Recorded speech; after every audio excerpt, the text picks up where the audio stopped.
Salve, salve família! Débora Guiar aqui na voz. Estamos lançando o nosso podcast Vamos à Treta. Esse é o nosso primeiro episódio, onde a gente traz 3 grandes referências nossas para esse papo gostoso, que é a Maria Daniela, a Fabi Donas e a Priscila Ferraz, que vão estar falando sobre o preço do cuidado. E aí é vários castelos, né, sobre o dever do cuidado e como ele faz a gente abdicar de muitas coisas, né, para pensar no outro, para construir com o outro, e a gente acaba esquecendo do nosso autocuidado, do corre diário, né, que é criar, e de como é feito para garantir o básico de todo dia, né? Também sobre como é para a gente ser mulher e não esquecer da gente, que a gente é um corpo político, um corpo que luta, um corpo que cria, um corpo que também sente tesão e que também se movimenta. É isso. Simbora escutar essas mulheres.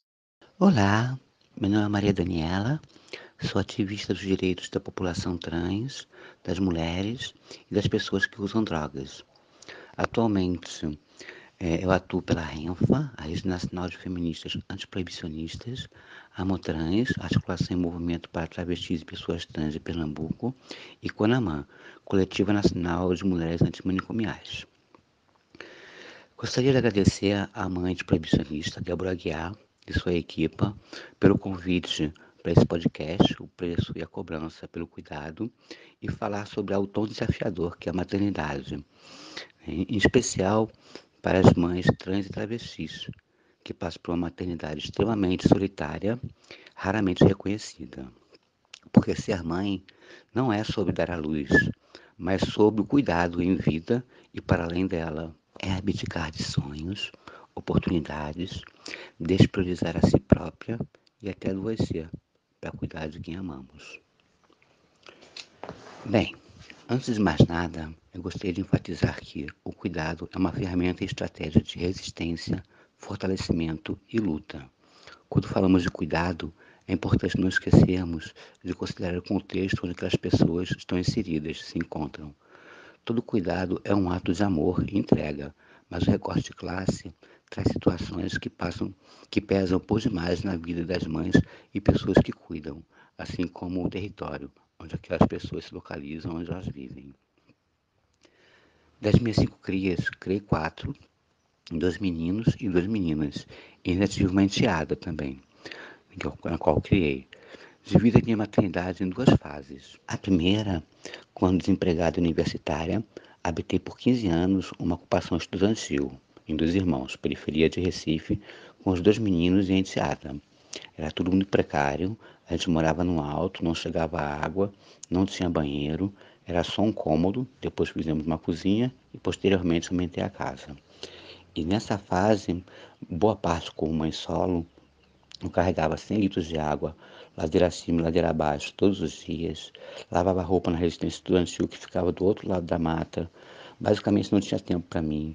Desconforto que, juntamente com a solidão da maternidade trans, eu afogava no álcool e com outras drogas. Paguei caro pela minha realidade, né? Só para citar, foram 13 anos para concluir a graduação e quase 3 até ser desligada do mestrado, às vésperas da defesa da dissertação. Anos de restrições e sacrifícios. Mais tarde, após a conclusão da graduação e a aprovação em concurso público, tivemos de nos mudar para o interior, que é onde começaria essa segunda fase da minha maternidade. Meu filho mais velho havia desaparecido na guerra às drogas. A minha enteada foi morar com a tia e as 2 mais novas nasceram. Fomos eu, o menino mais novo, pré-adolescente já, e as 2 pequenas para o interior. Isso seria a segunda fase. Os cuidados não eram agora os mais básicos para a sobrevivência. Concursada, empregada, a questão econômica pesava um pouquinho menos.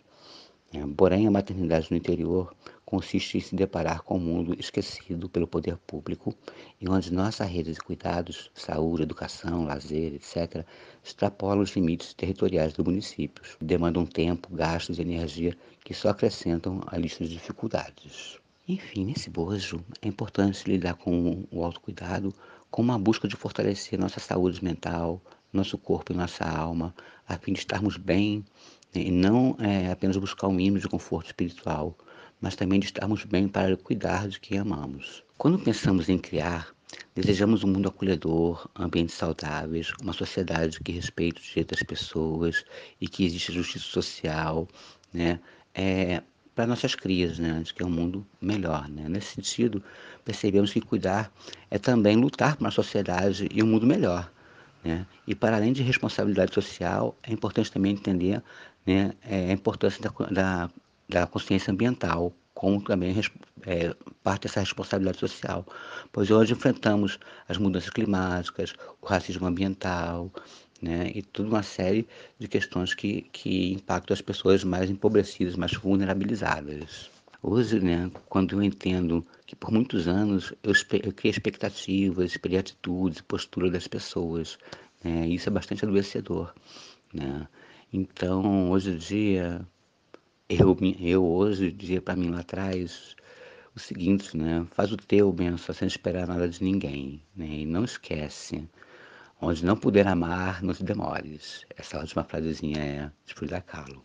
Gratidão, gente, mais uma vez pela oportunidade de estar aqui falando sobre maternidade. Minha maternidade é maternidade trans. Gratidão, gente, e axé.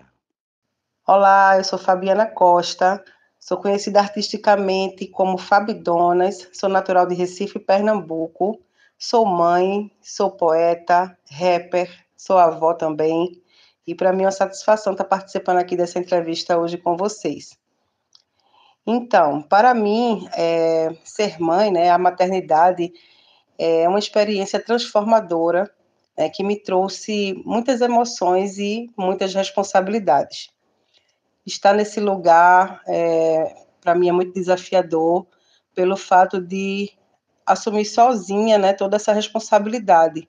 Eu sou mãe solo e ser mãe exige você conciliar trabalho, estudo, tarefas do lar, vida pessoal, né? E muitas vezes a maternidade se torna exaustiva por conta dessa sobrecarga que a mulher assume, né? Que é um reflexo desse sistema patriarcal que coloca a maternidade como se fosse só responsabilidade apenas da mulher. E, por outro lado, o ser mãe, para mim, também é muito satisfatório, né? Foi uma oportunidade que eu tive de crescimento, de aprendizado, né? A ligação de mãe e filho, ela é única, né? E me trouxe uma sensação muito grande de realização.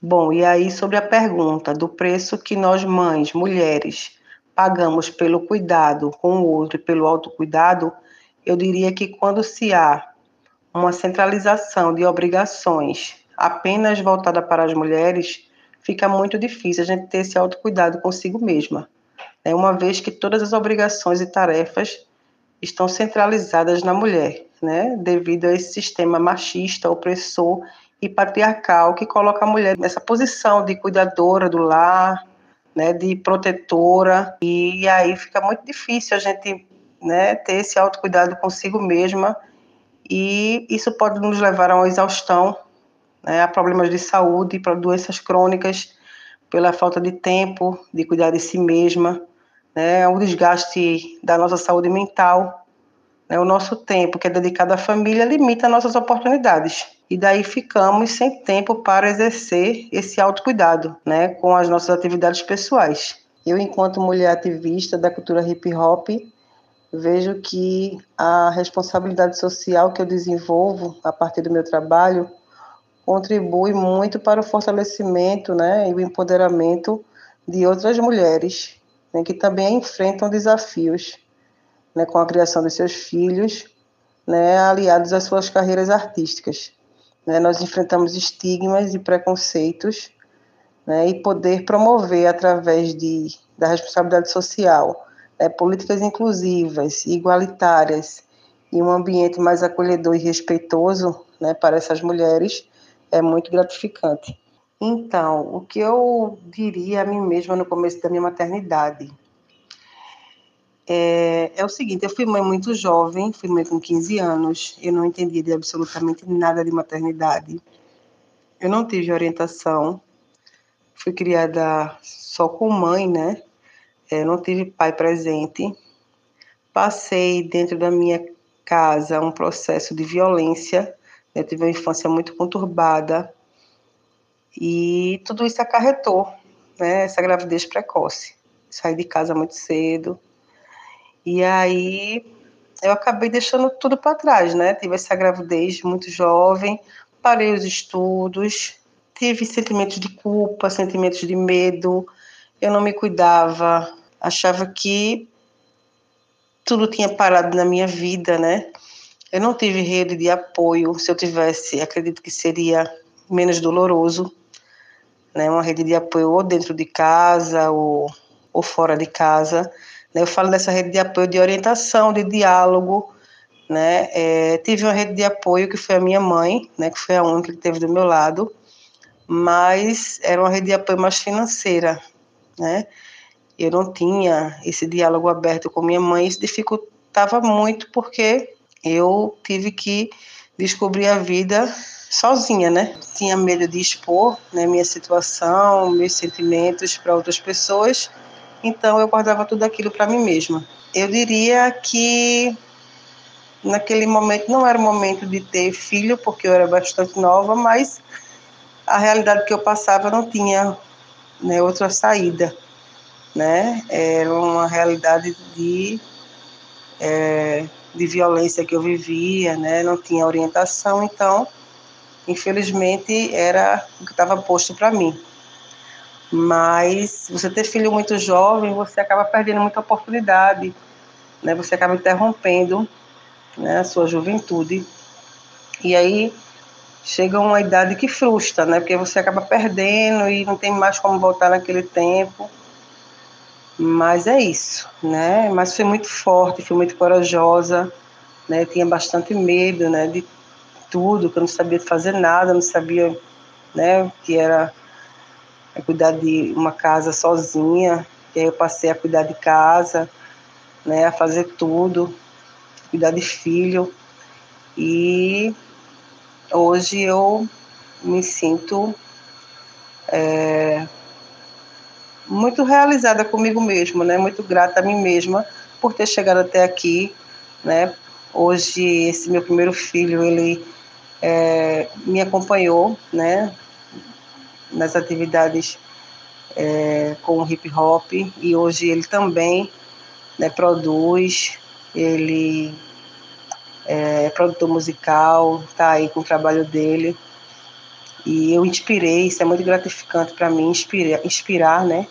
Inspirei meu filho, fui referência para ele. E é isso, eu sou muito foda. Hoje eu diria tudo isso para mim, coisa que antes eu não pensava, né? Tinha esse medo, né, de ser, de aparecer. E hoje eu me sinto feliz por ser quem eu sou. É isso, manas. Um salve para todas nós, mães, mulheres que resistem, que estão na luta. É isso aí, tamo juntas. Valeu. Sou Priscila Ferraz, sou artista educadora, sou poeta, tenho 31 anos e sou mãe de Guilherme, que tem 10 anos. Então, eu acho que um preço a pagar é uma coisa muito forte, né? Quando a gente se referencia ao cuidado. Mas, pensando em ônus e bônus, eu acredito que quando a gente dedica cuidado a nós mesmas, sabe? A essa pessoa cuidadora da criança, essa pessoa que está nesse lugar de maternar, a gente abre mão de, de outras dimensões da nossa vida, né? Eu falo principalmente com quem foi mãe muito jovem, com quem escolheu maternar ainda na juventude, né? Então, alguns caminhos, eles realmente se fecham, porque a gente não tem pessoas que tenham consciência, assim, de acolhimento desses corpos, de acolhimento dessas pessoas que maternam. E principalmente, né, compreendendo que o maternar, não só maternar, mas cuidar de modo geral, ele deve ser coletivo, a gente percebe que não existe uma responsabilidade social orgânica para essas crianças e para essas pessoas cuidadoras também. Eu acredito que o papel dessas organizações que devem prezar não só pela garantia de direitos das crianças,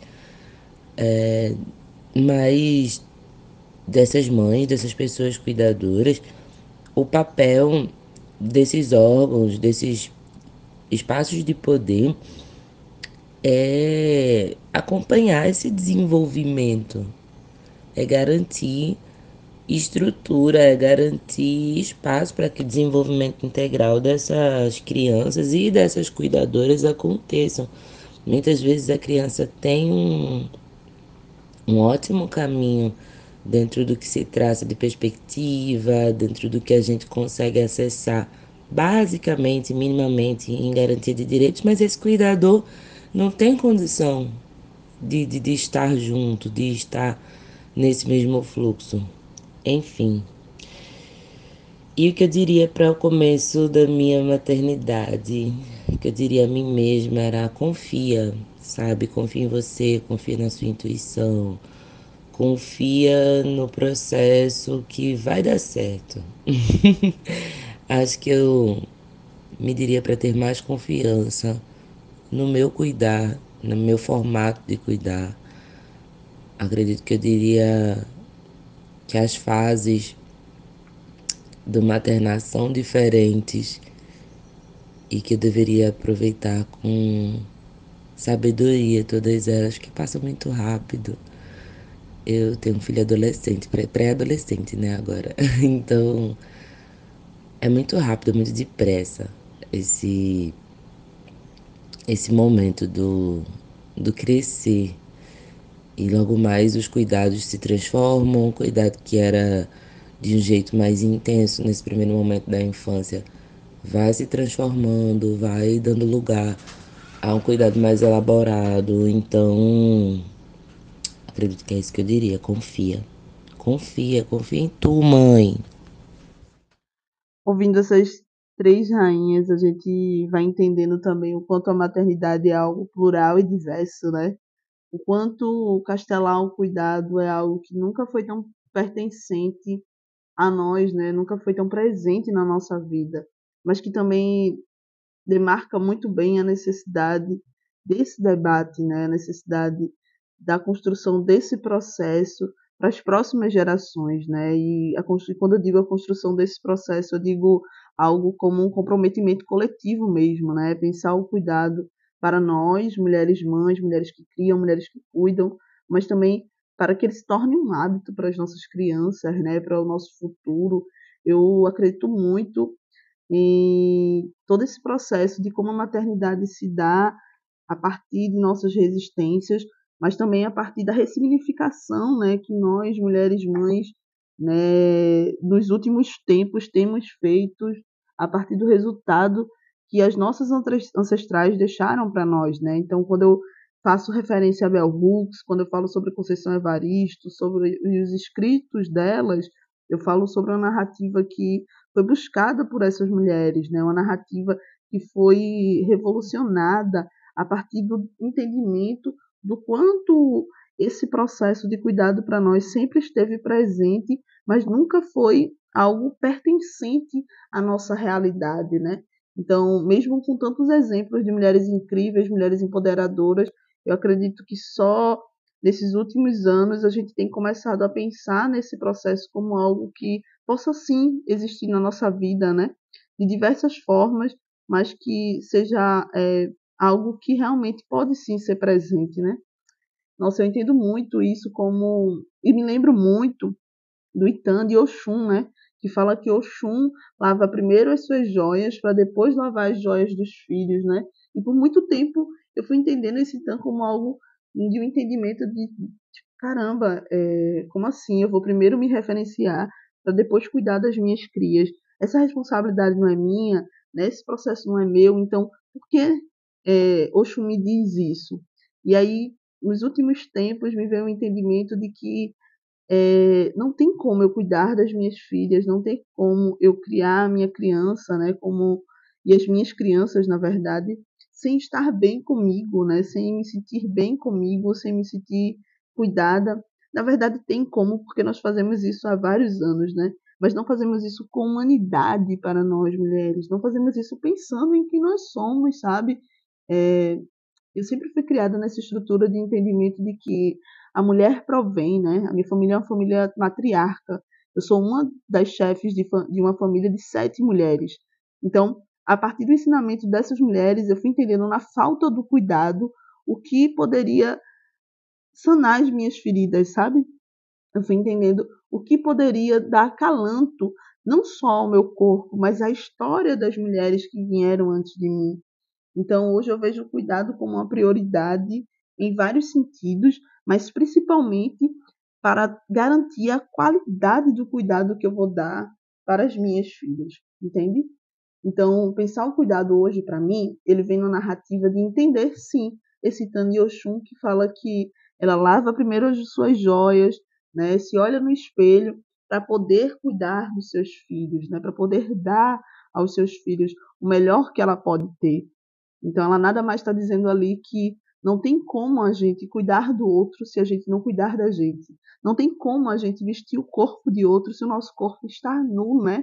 Então, quando ela coloca as joias para mim, ela faz essa referência. Eu me visto de cuidado, eu me visto de afeto, eu me respeito e também ensino aos meus que é necessário que nós estejamos vestidas, sentidas, respeitadas, amadas, para poder oferecer esse amor da melhor forma, né? E aí isso me leva também para as relações afetivas, né? Como nós, mulheres mães, esquecemos e muitas vezes somos obrigadas mesmo a abdicar desse processo, né? Pelo fato de ser mãe. Eu acho que isso vem de uma cultura cristã, né? Uma cultura que traz que a mãe é aquela santíssima pessoa imaculada, a Virgem Maria, né? Nos traz essa figura da Virgem Maria como exemplo de maternidade, para também sobrecarregar essa culpa, né? Isso é uma história perpetuada pelo cristianismo, mas que foi usada pelo patriarcado para ser base como um processo de aprisionamento, né, dos corpos das mulheres. E aí, né, enfim, a maternidade ela sempre foi esse mecanismo, né, de aprisionamento dos corpos das mulheres, de proibição dos corpos das mulheres.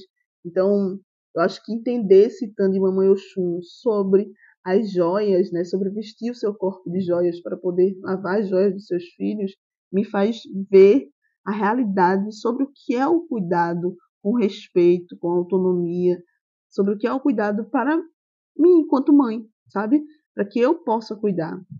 Então é isso, que a gente veja e ouça essas mulheres maravilhosas que trazem ensinamentos em suas narrativas, né, que trazem histórias, que trazem todo o seu processo de dor, cura, dor, ferimento, cicatriz, abertura de cicatriz, fechamento de cicatriz, né, sobre reconstrução, sobre resistência, sobre respeito, sobre se ancestralizar, né? Porque eu acho que quando a gente se ancestraliza, a gente respeita quem veio antes e respeita quem também está vindo, quem está chegando, né? E o resultado que a gente traz é sobre esse processo de ressignificação, né?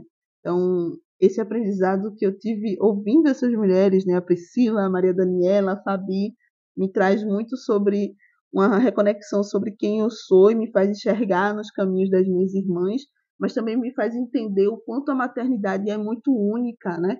O quanto esse processo também é muito único para cada uma de nós, né? Então, máximo respeito, né, a essas mulheres, máximo respeito às suas histórias e máximo respeito ao que a gente tem construído enquanto reconstrução mesmo, ressignificação de narrativa dessas pessoas que estão vindo e dessas pessoas do futuro.